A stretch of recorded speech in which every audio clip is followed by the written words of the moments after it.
प्रस्तुत है हास्य व्यंग के प्रसिद्ध कवि श्री सूर्य कुमार पांडे की एक व्यंग रचना अथय अफसर व्यथा कथा।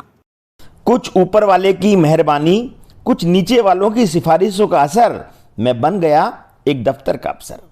पहले ही दिन ऐठा ऐठा जब मैं अपनी कुर्सी पर बैठा, खद्दर का कुर्ता पजामा धारे एक सज्जन कमरे में पधारे। हर विधि से लगे जनप्रतिनिधि से मैं उठकर खड़ा हो गया, हाथ जोड़कर बोला, कैसे आए आप? वे झिझकते बोले, माई बाप, मैं तो काशी हूँ, आपका नया चपरासी हूँ।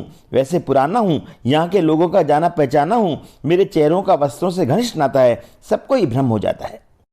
आज कुर्ते पजामे में हूँ, इसलिए आप हाथ जोड़कर खड़े थे। पीछे एक बार टोपी लगा ली थी तो बड़े साहब चरण स्पर्श करने को लपक पड़े थे।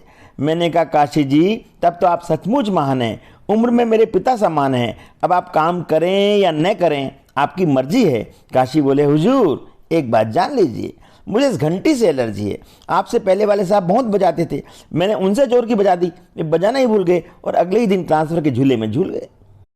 एक अफसर की नियुक्ति हुई है नई, लंच के बाद समूचे कार्यालय में खबर फैल गई।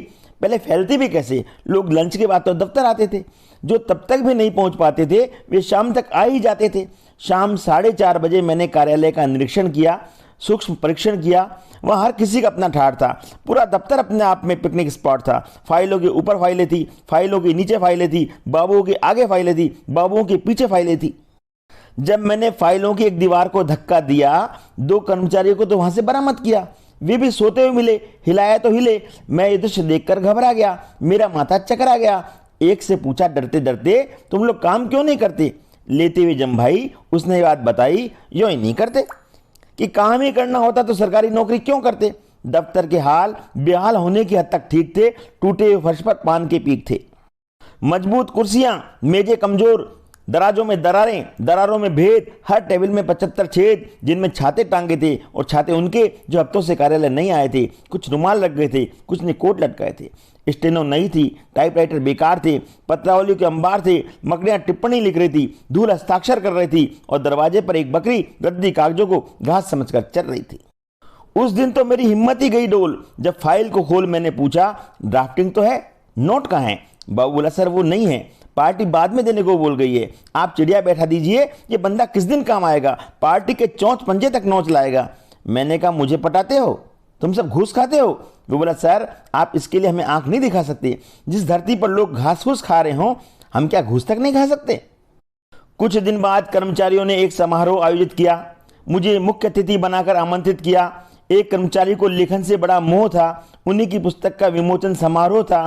किसी ने भाषण झाड़ा, पुस्तक अपने आप में बेजोड़ है, लेखक के अनुभवों का निचोड़ है।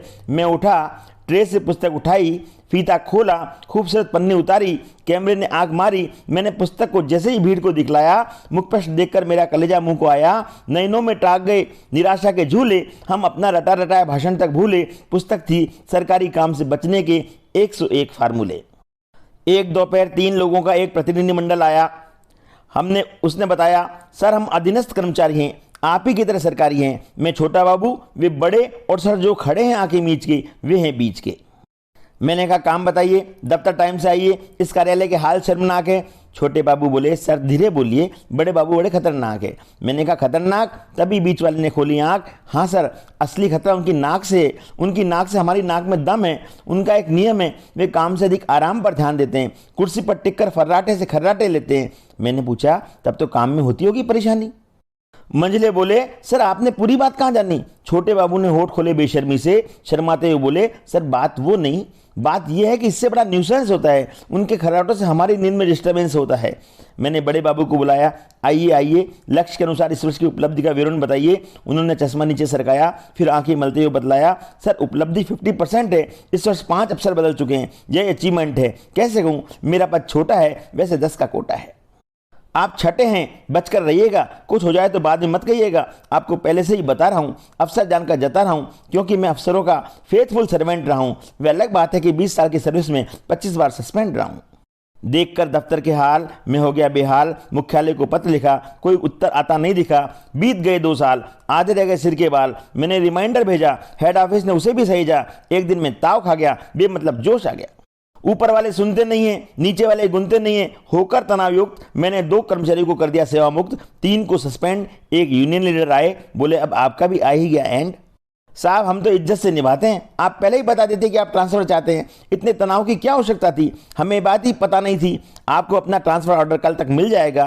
सच कहता हूं, उन्होंने मुझे स्थानांतरित करवा दिया, सुदूर देहात में फिकवा दिया। उस दिन से मेरा कार्य संस्कृति का भूत उतर गया। मैं चला था सुधारने और स्वयं सुधर गया। मैं चला था सुधारने और स्वयं सुधर गया। मैं चला था सुधारने और स्वयं सुधर गया।